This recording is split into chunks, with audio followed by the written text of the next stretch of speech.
Hey guys, welcome to our channel. இன்றைக்கி வீடியோவில் நம்ம என்ன டாபிக் பற்றி பார்க்க போகிறோன்னா, நீங்கள் விரும்பக்கூடிய பர்சன் இப்போ உங்ககிட்ட பேசாமல் உங்களை விட்டு பிரிஞ்சு போயிட்டாங்க. உங்களுக்கு பிரேக்கப் ஆகிடுச்சு. அந்த பர்சன் டோட்டலாக உங்களை விட்டு விலகிட்டாங்க. எந்த விதமான காண்டாக்டும் இல்லாமல் இருக்கீங்க அப்படின்னா, அந்த பர்சனே தேடி வந்து பேச வைக்கக்கூடிய ஒரு பவர்ஃபுல்லான மெத்தட் தான் இந்த வீடியோவில் நம்ம பார்க்க போகிறோம்.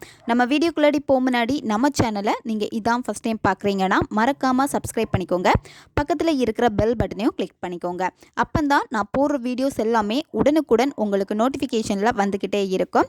உங்களுக்கு எங்கிட்ட பர்சனலாக ஃபோன் கன்சல்டேஷன் எடுத்துக்கணும், இல்லை உங்களுக்கு விருப்பமான ஒர்க் ஷாப்பில் ஜாயின் பண்ணுறதுக்கு நீங்கள் இன்ட்ரெஸ்டடாக இருக்கீங்கன்னா நீங்கள் என்ன இன்ஸ்டா அல்லது மெயிலில் அதுக்கான டீட்டெயில்ஸ் கேட்டுக்கலாம். உங்களுக்கு பர்சனல் டேரோ கார்டு ரீடிங் தேவைப்பட்டனாலும் நீங்கள் என்ன இன்ஸ்டா அல்லது மெயிலில் டீட்டெயில்ஸ் கேட்டுக்கலாம். வாங்க வீடியோக்குள்ளாடி போகலாம். நீங்கள் உயிராக நேசித்த ஒரு நபர் வந்து ஏதாவது ஒரு ரீசனால் சண்டை வச்சு உங்களை விட்டு பிரிஞ்சு போயிருக்கலாம். உங்கள் இடையில வந்து ஏதாவது ஒரு சின்ன சண்டைனாலே உங்களுக்கு பிரேக்கப் ஆகிருக்கலாம். அந்த பர்சன் உங்களுடைய ஞாபகம் எல்லாமே இருக்காங்க. உங்ககிட்ட பேச பிடிக்கலை, உங்களை வெறுத்துட்டேன், என் லைஃப்பில் இனிமேல் வராத அப்படின்னு சொல்லிட்டு உங்களை வந்து ரொம்ப திட்டிட்டு விலகி போயிட்டாங்க அப்படின்னா நீங்கள் இந்த மெத்தடை செய்கிறப்போ அந்த பர்சன் தேடி வந்து பேசுவாங்க. இந்த மெத்தடை வந்து யாரெல்லாம் பயன்படுத்தலாம்னா, பிரிந்து வாழும் கணவன் மனைவி அவங்க பயன்படுத்தலாம். லவ்வர்ஸ் இடையில வந்து பிரேக்கப் ஆயிடுச்சு, சண்டை போட்டு பிரிஞ்சிருக்கீங்கன்னா அவங்களுக்காக இந்த மெத்தடை நீங்கள் பயன்படுத்தலாம். ஒன் சைடு லவ்வில் இருக்கீங்க, அந்த பர்சன் வந்து எங்கிட்ட பேசலை, நான் லவ் வந்து ப்ரப்போஸ் பண்ணி அவங்க சண்டை போட்டு விலகி போயிட்டாங்க அப்படின்னா அவங்களுக்காகவும் இந்த மெத்தடை நீங்கள் பயன்படுத்தலாம். இந்த மாதிரி ரிலேஷன்ஷிப்பில் இருக்கிறவங்க மட்டுமே இந்த மெத்தடை வந்து பயன்படுத்துங்க.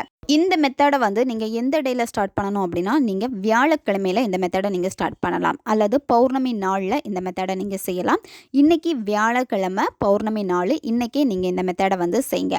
இந்த மெத்தடை வந்து நீங்கள் எந்த நேரத்தில் பயன்படுத்தணும் அப்படின்னா, நைட்டு வந்து 10 மணிக்கு மேலே தான் இந்த மெத்தடை வந்து நீங்கள் செய்யணும். இந்த மெத்தடை செய்கிறதுக்கு உங்களுக்கு தேவைப்படுறது வந்து பே லீஃப் தேவைப்படும், அதாவது பிரியாணி இலை. 2 பிரியாணி இலை தேவைப்படும். ரொம்ப காஞ்ச இலையாக இருக்கணும். நீங்கள் எடுக்கக்கூடிய இலை வந்து புள்ளி ஓட்டை எதுவுமே இருக்கக்கூடாது, கிழிஞ்சிருக்கக்கூடாது. இந்த மாதிரி பார்த்து எடுத்துக்கோங்க. இந்த இலையை நீங்கள் எடுக்கிறப்போ ஃபஸ்ட்டு நீங்கள் நல்லா வாஷ் பண்ணி எடுத்துருங்க. தண்ணியில் வாஷ் பண்ணிவிட்டு தொடச்சி எடுத்துருங்க.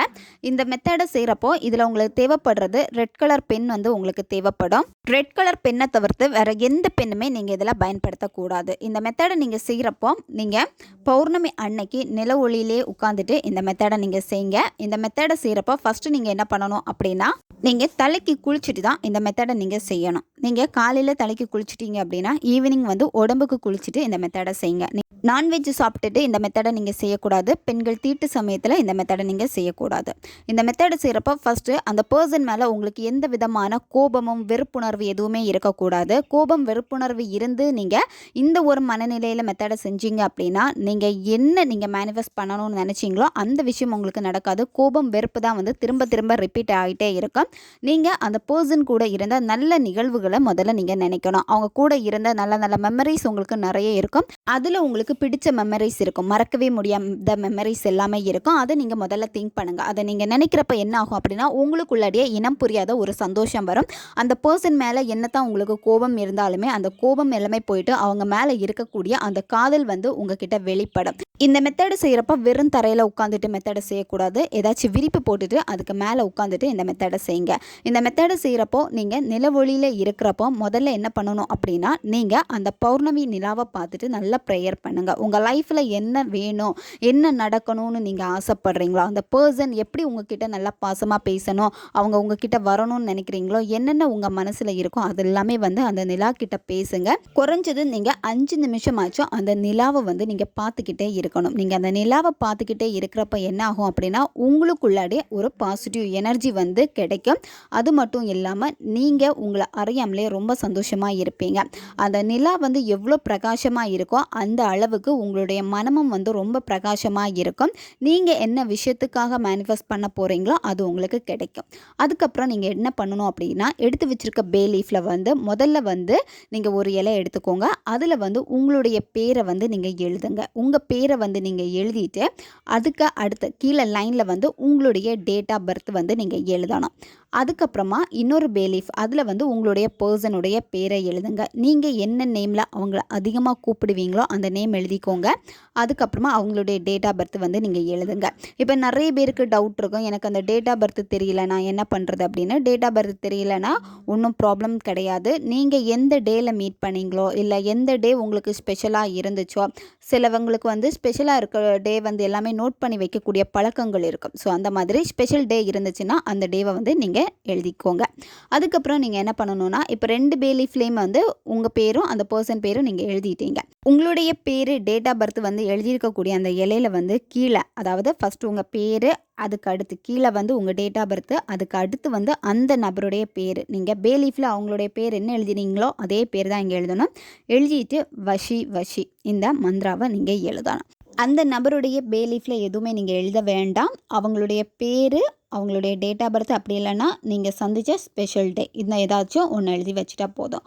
அதுக்கப்புறம் நீங்கள் என்ன பண்ணணும் அப்படின்னா, அந்த பே லீஃப், அதாவது நீங்கள் எழுதியிருக்க அதுக்கு மேலே வந்து அரகஜா, புனுகு அல்லது ஜவ்வாது இந்த மாதிரி இருக்கக்கூடிய வாசனை திரவியங்களில் இதில் ஏதாச்சும் ஒன்று வந்து நீங்கள் அந்த பே லீஃப்க்கு மேலே வந்து நீங்கள் தடவணும். அதாவது நீங்கள் நேம் எல்லாம் எழுதி வச்சுருப்பீங்க, அதுக்கு மேலே தடவிக்கோங்க. 2 இலையிலையுமே நீங்கள் தடவணும். தடவிட்டு என்ன பண்ணணும்னா, அந்த 2 இலையுமே வந்து ஒன்றோடு ஒன்றாக நீங்கள் சேர்த்து வைக்கணும். அதாவது உள்பக்கம் நீங்கள் எழுதி வச்சுருப்பீங்க, அந்த 2 எழுதின உள்பக்கங்கள் வந்து ஒன்றோட ஒன்று ஒட்டணும். அதாவது நீங்கள் எழுதியிருக்கக்கூடிய பக்கம் மட்டும்தான் உள்ளாடி வரணும். அதாவது இப்போ 2 பேருடைய ஃபேஸ் டு ஃபேஸ் நீங்கள் எப்படி பார்ப்பீங்க, அதே மாதிரி அந்த 2 இலையிலையும் நீங்கள் எழுதியிருக்கிறது ஒன்றோட ஒன்று பார்க்கணும். அந்த மாதிரி வச்சு ஒட்டி வச்சுருங்க. நெக்ஸ்ட்டு நீங்கள் என்ன பண்ணணும் அப்படின்னா, அந்த இலையை வந்து உங்களுடைய இடது கையில் வச்சுட்டு வலது கையை அதுக்கு மேலே நீங்கள் மூடி வச்சுட்டு அந்த நபருடைய பேரை சொல்லிட்டு நீங்கள் 108 முறை வஷி வஷி இந்த மந்திரம் நீங்கள் சொல்லணும். அவங்க பேர் போட்டுட்டு வஷி வஷி. இப்போ எக்ஸாம்பிள் நான் வந்து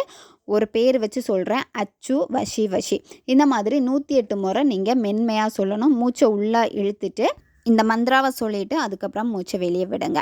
அதுக்கப்புறம் நீங்கள் சொல்லி முடித்ததுக்கப்புறமா அந்த பே லீஃப் என்ன பண்ணணும் அப்படின்னா, ஒரு நோட்டில் வச்சுட்டு நீங்கள் அந்த நோட்டை தலகாணிக்கு அடியில் வச்சுட்டு தூங்கணும். ஒவ்வொரு நாளுமே நீங்கள் இந்த நோட்டை வந்து தலகாணிக்கு அடியில் வச்சுட்டு தான் தூங்கணும். பெண்கள் தீட்டு சமயத்தில் கூட நீங்கள் தலகாணிக்கு அடியில் வச்சுட்டு தூங்கலாம். நீங்கள் நான்வெஜ் சாப்பிட்டுட்டு கூட நீங்கள் தலகாணிக்கு அடியில் வச்சுட்டு நீங்கள் தூங்கலாம்.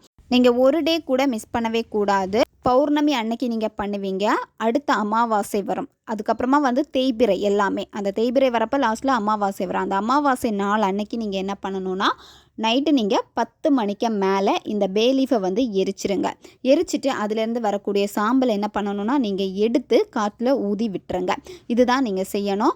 நீங்கள் யாருக்காக இந்த மெத்தடை செய்ய போகிறீங்களோ அந்த பர்சனுக்கு உங்களுடைய ஞாபகங்கள் அதிகமாக உங்ககிட்ட பேசணுங்கிற எண்ணங்கள் வரும். உங்கள் மேலே என்னத்தான் கோபம், வெறுப்புணர்வு என்ன இருந்தாலுமே அது விலகி உங்களை பற்றி விசாரிக்க வச்சும் செய்வாங்க. அவங்க ஃப்ரெண்ட்ஸ் கிட்ட சொல்லி எப்படியாச்சும் அது உங்கள் காதுக்கு ஒரு தகவலையாச்சும் கொடுக்கும்.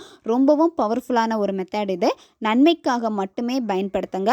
தேவைப்படுறவங்க இதை பயன்படுத்தி பாருங்கள். ஓகே காய்ஸ், நம்ம சேனல் உங்களுக்கு பிடிச்சிருக்குன்னா மறக்காமல் சப்ஸ்கிரைப் பண்ணிக்கோங்க. வீடியோவை தேவைப்படுற உங்கள் ஃப்ரெண்ட்ஸுக்கும் மறக்காமல் ஷேர் பண்ணுங்கள். அவங்களுக்கும் இது உபயோகமாக இருக்கும். இன்னும் நிறைய வீடியோஸ் நம்ம சேனலில் அப்லோட் ஆகிட்டே இருக்கும். அதனால் பக்கத்தில் இருக்கிற பெல் பட்டனையும் மறக்காமல் ப்ரெஸ் பண்ணி வச்சுக்கோங்க.